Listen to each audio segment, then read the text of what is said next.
안녕하십니까. 오늘은 통독 마태복음을 이어가도록 하겠습니다. 마태복음 12장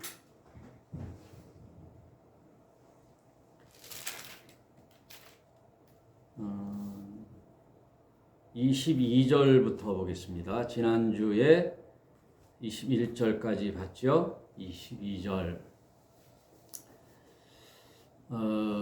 톡방에다가도 예고했듯이 오늘은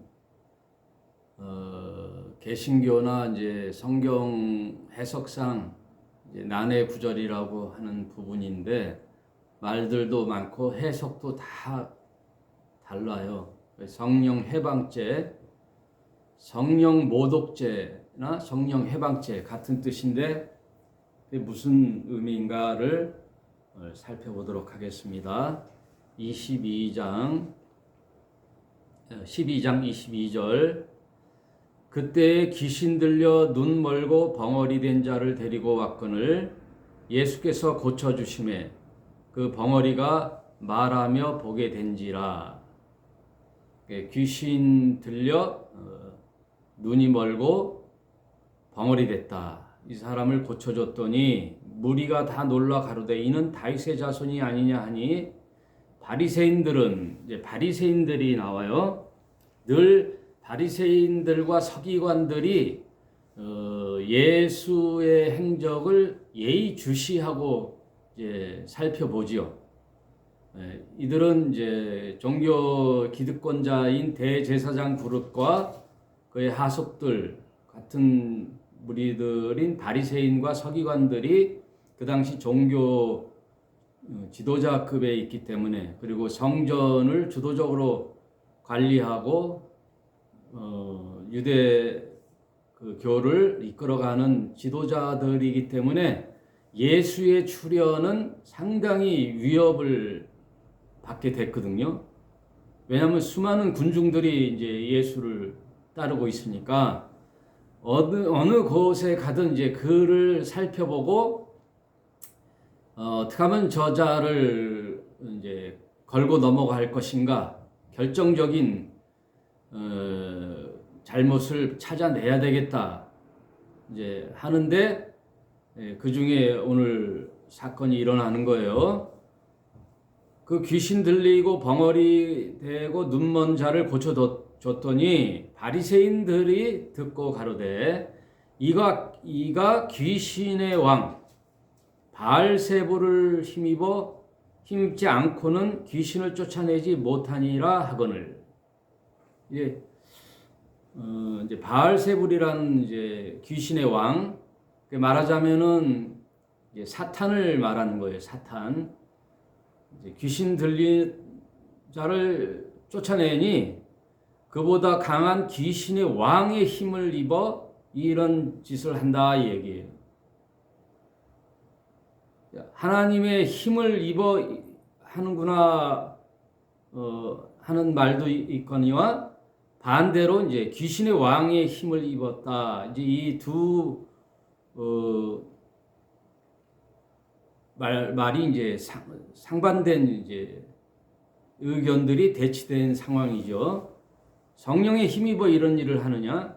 하나님으로부터 wan 일이냐? 귀신의 왕으로부터 와서 이런 일을 하느냐? 두 가지가 이제 대치를 하고 있는 거죠. 25절. 예수께서 저희 생각을 아시고 이 말이 중요한 거예요. 예수님은 저들의 의도나 생각을 다 알아요. 다 알아요. 오늘날 개신교에 많은 목사들이 있고 교회가 있는데 주님이 보시기에 저 목사와 교회가 어떤 의도로 교회를 하는지를 다 알아요. 그리고 거기에 교회 다니는 모든 신자들을 주님은 아시죠. 어떤 의도로 교회 다니는지, 어떤 의도로 저 목사들이 교회를 운영하는지 그거 다 안단 말이에요. 다 아니까 정신 차리고 똑바로 하라는 얘기죠. 예. 예수께서 저희 생각을 아시고 가라사대. 이 말은 이제 좀 역사적인 얘기를 좀 해볼게요. 여러분 이제 이해를 돕기 위해서 아브라함 이후로 이스라엘 백성이 이제 애굽에서 출애굽하여 시내산에 와서 모세의 율법을 받고 여호와 하나님을 섬기는 신앙 공동체가 됐잖아요. 신앙 공동체가 쭉 광야 생활을 지나 이제 가나안 땅에 들어갔지요. 거기서 각 12지파가 땅을 차지하면서 이제 다윗 왕에 이르러 성전의 필요성을 느끼고 성전을 이제 세워요. 하나님의 만남의 장소죠. 그래서 결국 솔로몬 때에 성전이 세워지죠. 이게 이스라엘의 제1성전이라고 그러죠. 그래서 솔로몬 성전이 세워지면서 그때부터 이스라엘 백성은 제의 종교, 그러니까 동물을 잡아 제사를 드리는 제사 종교와 모세의 말씀 율법을 듣는 말씀을 하는 그 성전 중심의 종교가 지내오다가 이스라엘 백성이 언제 이제 멸망을 받느냐? 바벨론으로부터 이제 처음에 북이스라엘은 아시리아에게 멸망을 당하죠. 722년 BC 722년에. 그리고 나머지 남유다 두 지파가 BC 586년에 바벨론에 의하여 멸망을 받아요. 그러므로서 다 이제 포로로 잡혀갈 때 어떻게 됐느냐? 성전이 무너지잖아요. 성전이 파괴되고 불타 없어지잖아요. 이제 성전이 사라진 이스라엘 백성에게는 바벨론 포로 이후에 급속도로 무슨 이게 이제 구약을 제가 간단하게 지금 설명하는 거예요.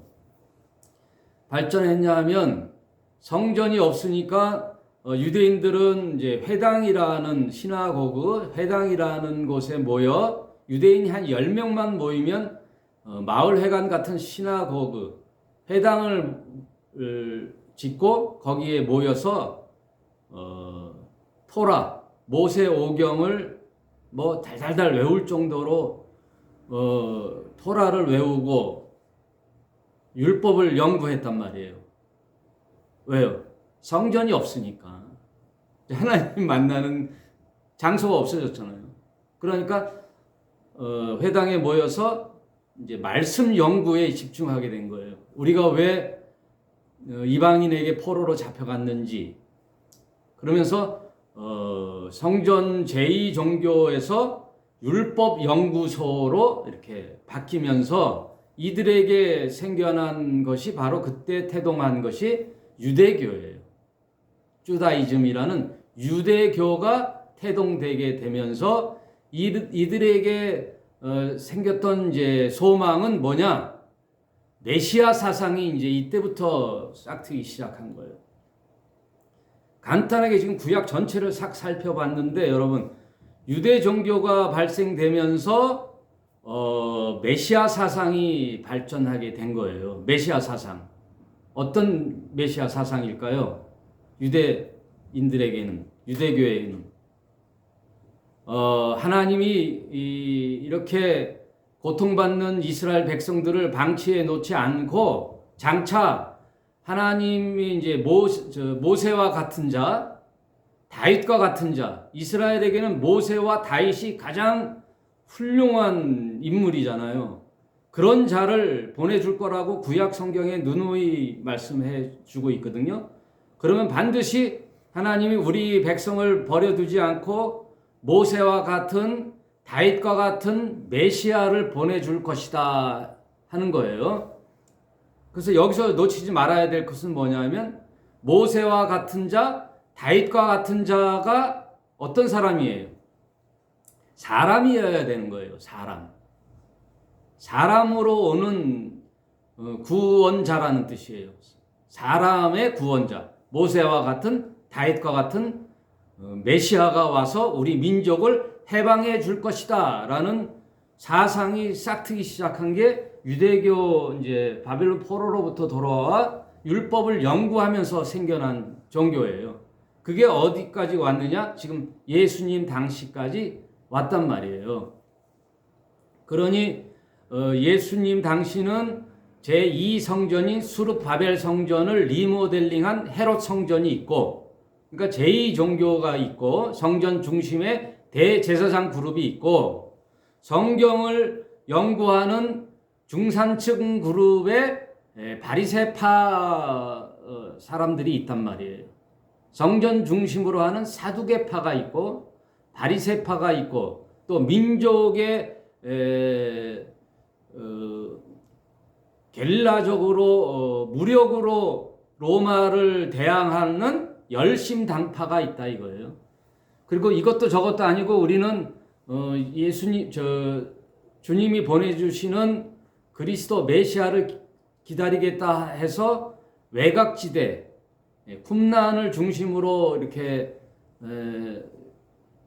공동체 생활을 하는 에세네파가 있다 그랬잖아요. 그래서 그 당시 우리가 다 공부한 거죠. 에세네파, 그 세례 요한을 중심으로 하는 에세네파, 또 성전을 중심으로 하는 사두개파, 그리고 율법을 중심으로 회당 중심으로 율법을 연구하는 바리새파, 이런 그 당시 이제 파벌이 있었어요.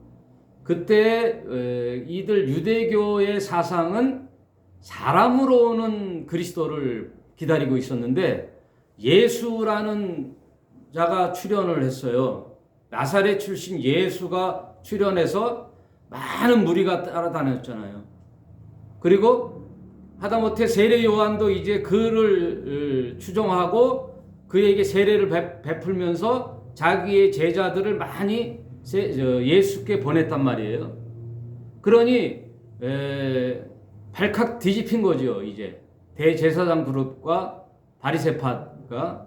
그럼 과연 이 예수가 어떤 사람일까 하고 예의주시하고 볼 때에 근데 이상한 말을 하고 다닌다는 거예요. 예수는 사람으로 오는 메시아를 기다리고 있는데 예수는 뭐라고 하냐면 자신이 하나님이 보낸 하나님의 아들이라고 하는 거예요.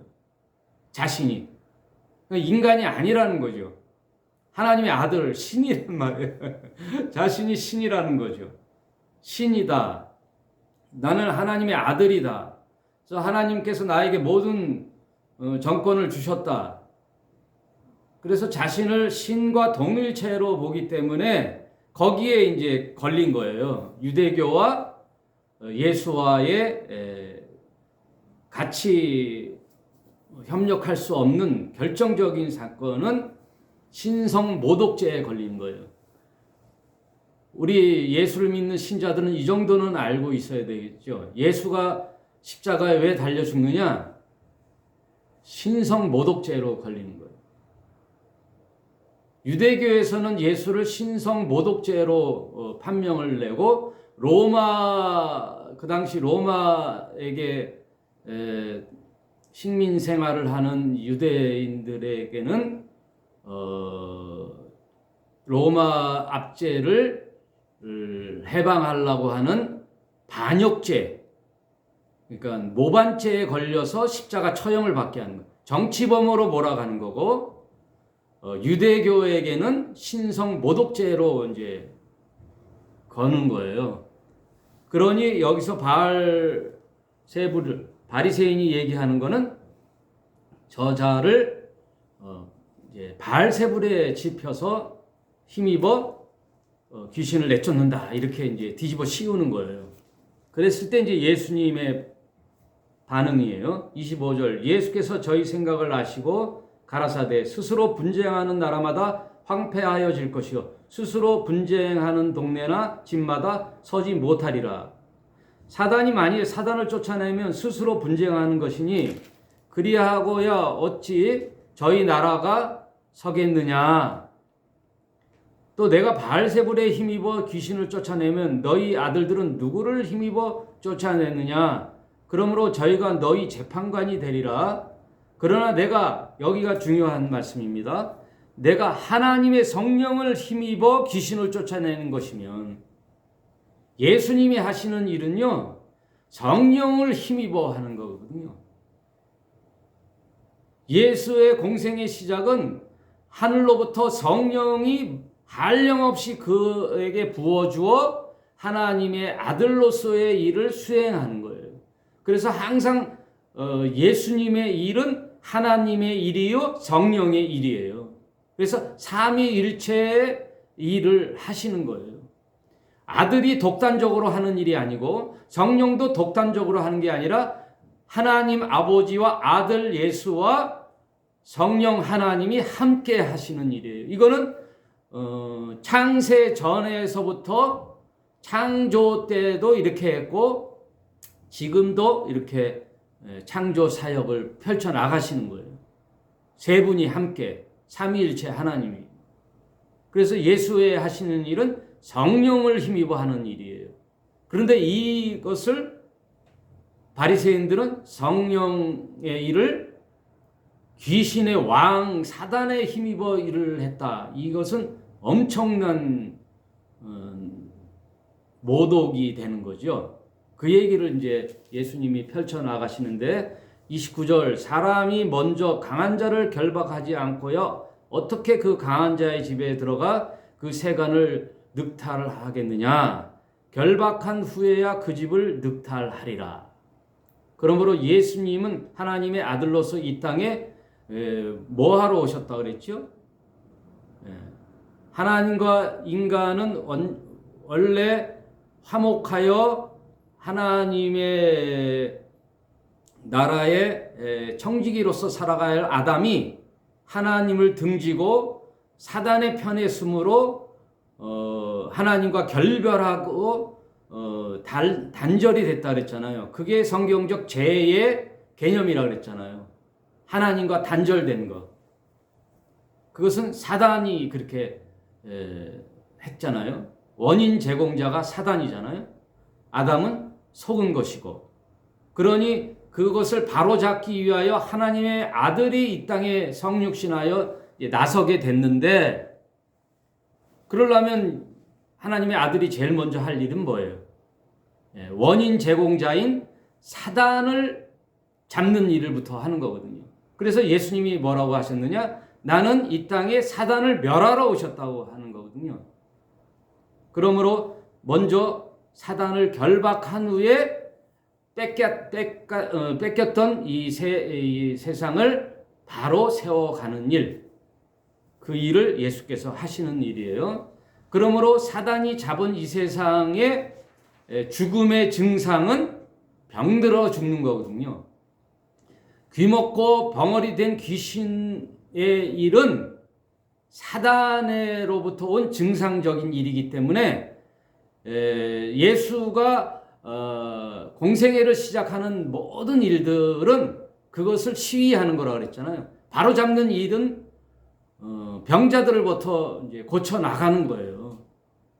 죽음의 증상들을 해결해 나감으로써 자신이 하나님이 보내신 그리스도임을 증명하고 증언해 나가는 거예요. 병자를 고친다는 것이 단순히 병을 고친다는 뜻이 아니라 하나님의 나라를 바로 세워 나가는 퍼포먼스로 이 일을 시위해 나가는 거예요. 그 일은 성령의 일이죠. 이 대치점을 잘 봐야 이제 오늘 그 성령 해방체를 오늘날 개신교에서 많은 목사님들이 무분별하게 많이 이 일을 함으로써 신자들을 얽매이게 하거든요. 성령 해방체. 한번 풀어가 보도록 하겠습니다. 30절. 나와 함께 아니하는 자는 나를 반대하는 자요, 나와 함께 모으지 아니하는 자는 해치는 자니라. 그러므로 내가 너희에게 이르노니 사람의 모든 죄와 해방은 사심을 얻되. 여기서 이제 중요한 말이 나와요. 사람의 모든 죄와 해방은 사심을 얻되 성령을 해방하는 것은 사심을 얻지 못하겠고. 그러니까 사람이 어떤 죄를 지어도 다 용서를 받아요. 근데 성령을 해방하는 죄는 용서를 받지 못하는데, 그럼 성령 해방은 뭐를 말하는 것인가? 또 누구든지 말로 인자를 거역하면 사심을 얻되, 누구든지 말로 성령을 거역하면 이 세상과 오는 세상에도 사심을 얻지 못하리라. 참 난해하죠, 여러분. 어느 부분에서 참 이 성경은 해석하기 힘들다 할 때 어떻게 한다고 전에 배웠어요? 먼저 본문을 자세히 앞뒤 문맥을 살펴보고 그 본문에서 예수님이 하시는 말씀의 의도, 왜 이런 말씀을 했는가를 본문을 잘 먼저 살펴보는 그 당시의 의도를 보는 거예요. 여러분, 금방 그 전에 했던 전에 그 구절이 있죠. 30절 보세요.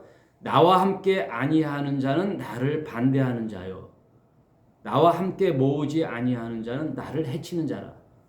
이 말도요, 다른 성경을 보면요, 제자가 어느 날 예수께 찾아와서 이런 말을 해요.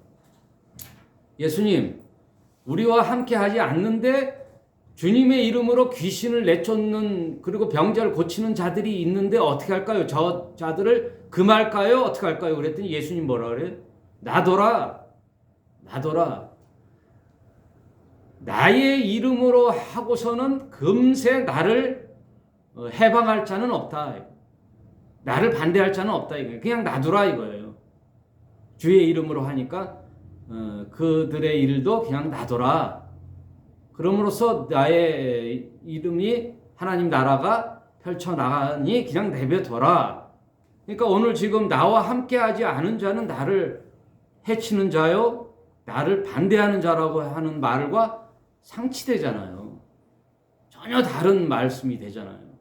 그러니 항상 그 말씀이, 왜 예수님은 이럴 때는 이런 말을 하고 저럴 땐 저런 말을 할까? 상반된 얘기를 하네 하고 그러는 게 아니라 그 당시에 예수님이 하시고자 하는 의도가 있단 말이에요. 그 의도대로 해석을 해야 된다는 거예요. 그러니 오늘 성령을 해방하는 죄는 사심을 받지 못한다라는 것을 본문을 잘 읽어보면서 해석을 하고, 또 하나 크로스 체크해야 되는 게 뭐예요? 성경의 전체에서 사람이 지은 죄를 하나님은 어떻게 하시는가? 용서받지 못할 죄가 있는가? 다 용서해 주시는가 하는 성경 전체의 사상하고도 체크를 해보는 거예요. 그럴 때 그 해석은 다른 해석이 될 수 있다, 그 얘기예요. 그러면 33절에 나무도 좋고 실과도 좋자 하든지 나무도 좋지 않고 실과도 좋지 않다 하든지 하라. 그 실과로 나무를 아느니라. 독사의 자식들아, 너희는 악하니 어떻게 선한 말을 할 수 있느냐? 이는 마음에 가득한 것을 입으로 말함이라. 선한 사람은 그 쌓은 선에서 선한 것을 내고 악한 사람은 그 쌓은 악에서 악한 것을 내느니라. 내가 너에게 이르노니 사람이 무슨 유익한 말을 하든지 심판날에 이에 대하여 신문을 받으리니 내 말로 의롭다함을 받고 내 말로 정죄함을 받으리라. 이러면서 이제 예수님 말씀을 마쳐요. 이 말씀은 무슨 뜻이냐면요, 예수님의 하시는 일을 의도적으로 자신의 기득권에 불이익을 줄까봐 의도적으로 뒤집어 씌우는 그런 일들에 대한 예수님의 판결이에요. 성령 해방죄라는 건요, 이 바리새인들이 예수님을 왜 따라와요? 저가 정말 하나님이 보내신 우리 민족의 구원자 그리스도인가 메시아인가를 확인하러 왔는데, 예수가 하는 일들은 다 뭐예요? 민족적 해방자가 아니고 자신이 하나님의 아들이고 성령을 힘입어 한다고 하니까 유대 종교의 교리에 어긋나는 거예요. 자신이 유대교가 생각하는 대제사장 그룹과 바리새파들이 생각하는 메시아 상과 상치되니 의도적으로 예수가 하는 그 성령의 일을 귀신의 왕 사단의 일이라고 뒤집어 씌우는 그런 의도로 이제 판결을 내리느니 그거를 성령 회방죄라고 하는 거예요. 저 죄는 하나님의 부로부터 용서를 받지 못한다는 거예요. 용서를 받지 못하는 거예요. 예수님이 그래서 사람이 짓는 죄나 인자로서 하는 예수의 말을 거부하는 것은 용서를 받더라도 여러분 사람이 짓는 죄나 예수님을 인정하지 않다가도 나중에 그것을 돌이켜서 회개하면 용서받지 못할 죄가 없잖아요.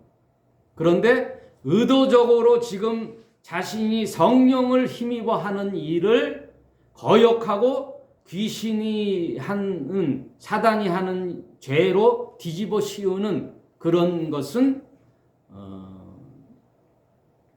영원히 용서를 받지 못한다. 그런 의미예요. 그런 뜻이에요. 여러분 뭐 헷갈리게 할 필요 없이 결론적으로 말씀드릴게요. 여러분 이 성령 해방죄는요 그 당시 예수에게 뒤집어 씌우는 죄를 말하는 거예요. 네? 여러분 서기관과 바리새파 대제사장 그룹이 예수를 하나님의 모독죄로 뒤집어 씌우려고 하는데 그 죄명이 뭐예요? 귀신의 왕 사단을 힘입어 한다고 하니 그 예수님이 하시는 선하시고 거룩하시고 아픈 자를 고치고 하늘의 비밀을 말하는 성령을 힘입어 하는 이 하나님의 일을 귀신의 일로 둔갑시키는 이 죄, 예수님을 모독하는, 그것은 성령을 모독하는 죄로 뒤집어 씌우는 죄를 말하는 거지. 오늘날 뭐 예수님이 하시는 일, 뭐 또 은사하는 일, 또 오늘날에 귀신을 내쫓고 뭐 사람 치유하는 병을 막 하는 것을 성경적으로 비판하는 일을 성령 회방죄로 뒤집어 씌우는 일이 많거든요. 여러분 오늘날 은사주의자들이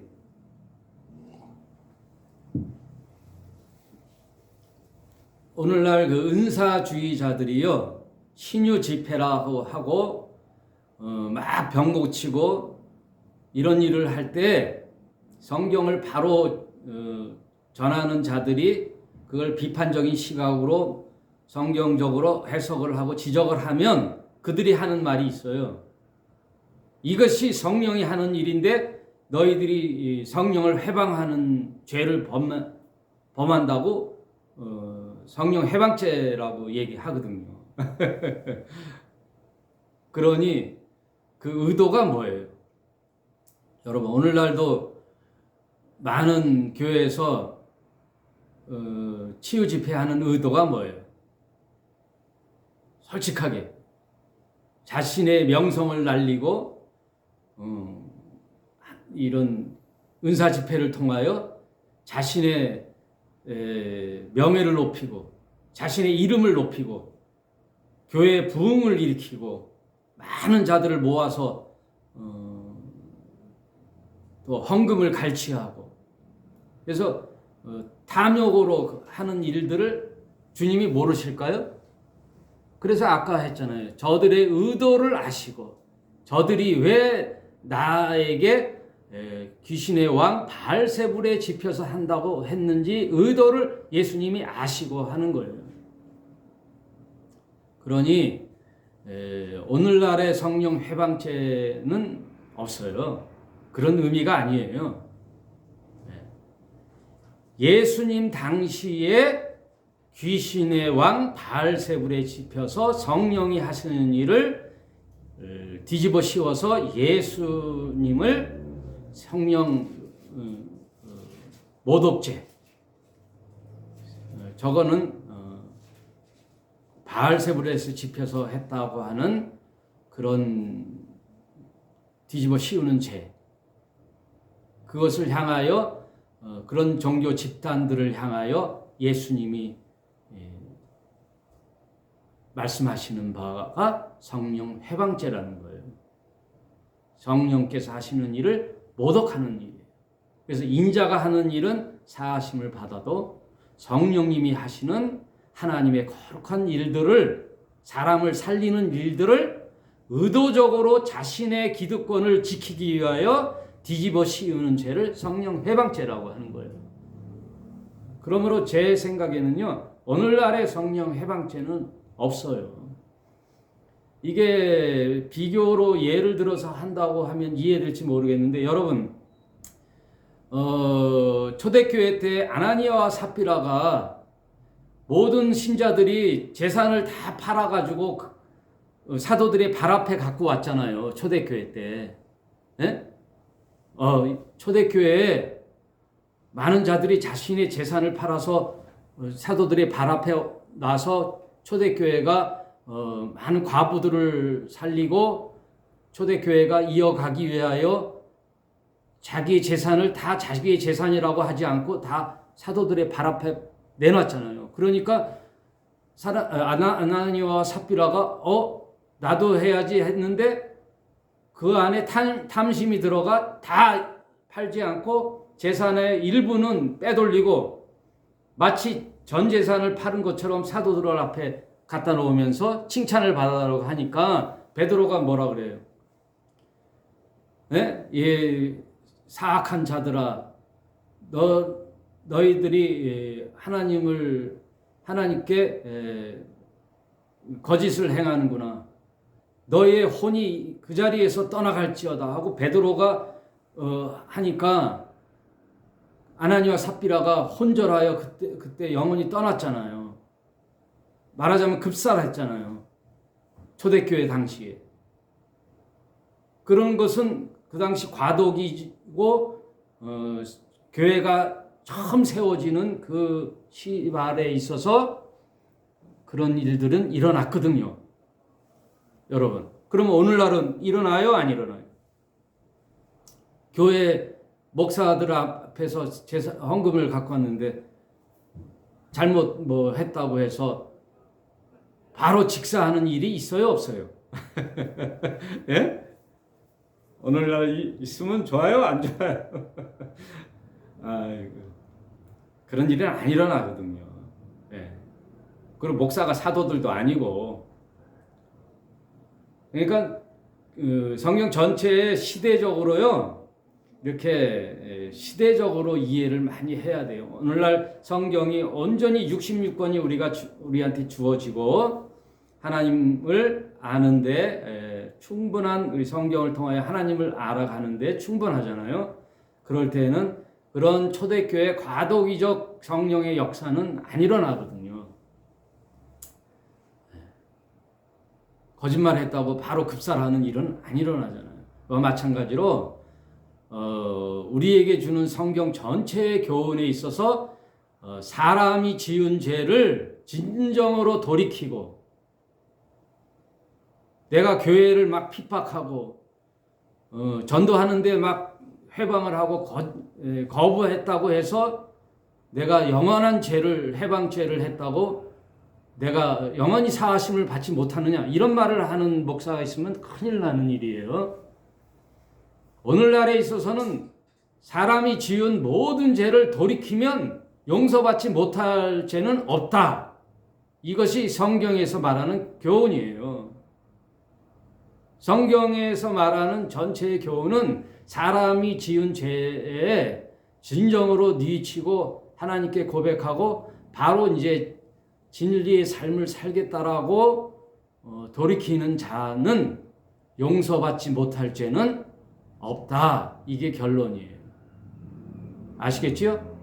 그러면 예수님이 말한 성령 해방죄는 그 당시 예수님이 하는 성령을 힘입어 하는 벙어리 들리고 귀신 들린 자의 아름다운 일을 의도적으로 자신의 종교의 기득권을 지키기 위하여 예수님의 일을 뒤집어 씌우는 귀신의 일로, 바알세불의 귀신의 왕의 일로 뒤집어 씌우는 일은, 그 죄는 용서를 받지 못한다라는 성령 해방죄를 얘기한 것이지, 오늘날에 있어서 또 성령 해방죄가 있다. 이래서 목사들이 자신들을 일들을 지키고 사람들을 옥죄게 하는 그런 일은 없다. 그 얘기예요. 그러므로 나중에 한 말이 참 중요해요. 이 말이 마가복음 3장 20절 이후의 말씀도 있는데, 그 마가복음 3장 그 성령 해방죄 내용도 쭉 읽어보세요. 읽어보시고 의도적으로 하느냐 안 하냐. 여기서 보면은 선한 사람은 그 쌓은 선에서 선한 것을 내고 악한 사람은 그 쌓은 악에서 악한 것을 내느니라. 그러므로 예수님이 하시는 행적을 보시면요, 어떤 기득권을 세우기 위해서 하신 건 아니잖아요. 다 사람을 위해서 하는 일이거든요. 사람을, 그리고 사단의 일을 멸하러 오셨거든요, 예수님. 그리고 예수님은 모든 일을 아버지 하나님이 주시는 명령에 의하여 하고 성령님을 힘입어 하는 일이거든요. 그 선한 일을 귀신의 왕 바알세불로 둔갑시키는 그런 악한 의도의 바리새파 그 종교 집단을 향하여 성령 해방죄라고 말씀하신 것임을 여러분 인식하시고, 저는 이렇게 해석해요. 더 또 나은 해석을 하시는 목사님이 계시면 그분의 말을 참고하시고, 저는 여기까지 해석해요. 뭐 저는 완전하다고 생각 안 하는데, 언제나 성경 전체의 사상은 누구든지 하나님 앞에 바로 살려고 하고 뉘치고 회개하면 영원히 용서받지 못하는 성령 해방죄라는 것은 없고, 늘 하나님 앞에 진심으로 나오는 자들은 하나님 앞에 용서받지 못할 사람이 없다. 70번씩 77번이라도 잘못을 했지만 이제 나는 이제부터라도 하나님 앞에 바로 살겠다라고 돌아오는 자들에게는 하나님은 언제나 받아주시고 자유를 주시고 어디에도 얽매이지 않게 하시고 마음에 어두운 게 없고 빛이라는 게 있으면 모든 어두움은 사라지는 거예요. 여러분, 이 깜깜한 곳에 불을 탁 켜면 어두움이 있어요, 없어요? 없으므로 빛과 어두움은 공존할 수가 없어요. 공존할 수가 없단 말이에요. 그러므로 내 안에 예수님이 오셔서 진리의 영이신 성령님이 함께 하시면요, 모든 것이 온전한 자유를 얻게 돼요. 그래서 진리가 너희를 자유케 하리라. 그러므로 어떤 것에도 얽매일 수가 없어요. 예수님이 나와 함께 하고 성령님이 동행하시면요, 빛이신 분이 나와 함께 하시기 때문에 여러분 이제 얽매이는 게 없어요. 모든 게 얽매이는 게 없어요. 뭐 찜찜한 거 없어요. 뭔가 두려운 게 없어요. 뭐 또 루틴 같은 게 없어요. 내가 이렇게 하면 어떻게 돼? 이런 게 없어요. 이사한 날 손 없는 날 이사할까? 이런 게 없어요. 죽을 사자 4층 이런 게 없어요. 예? 여러분, 어떤 것도 나를 얽매이게 할 수 없어요. 아셨죠? 그리고 뭐 주일날 범하면 안 돼 이런 것도 없어요. 11조 헌금을 안 하면 안 돼 이런 게 없어요. 모든 것을 이제는 자원하는 거예요. 일요일날 내가 교회 와서 하나님 말씀을 듣고 싶어. 오는 거예요. 자원해서 오는 거예요.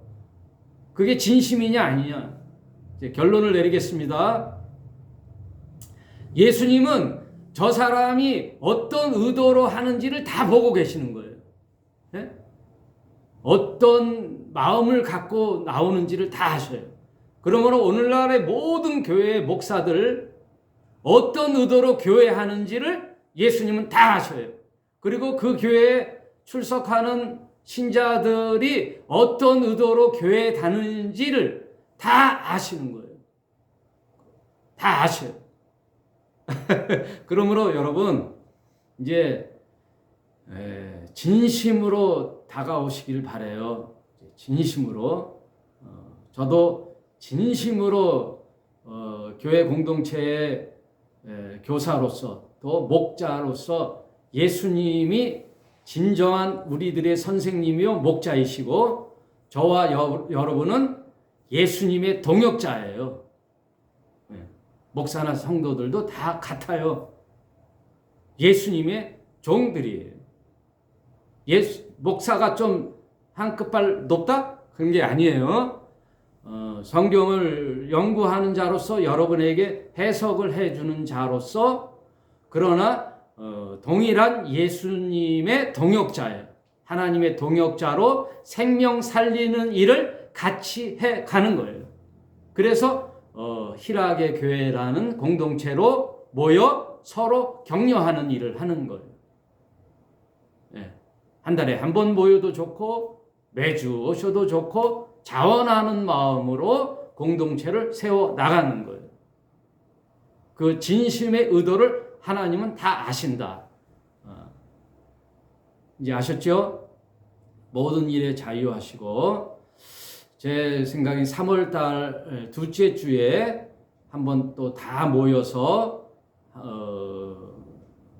찬양하고 말씀 듣고 맛있는 식사를 하면 교제의 시간을 3월 둘째 주에 제가 따로 공지를 드리겠어요. 공지를 드리겠으니 3월 둘째 주에 다 모이기로 하고 그때는 약속들을 하지 마시기 바랍니다. 그리고 청년들도 이제 오셔서 한 달에 한 번 모이는데 그때는 힘들어요. 그거는 핑계일 수 있죠. 주님이 어떤 의도로 하는지 다 알고 계셔요. 자신의 신앙을 보여줘야죠.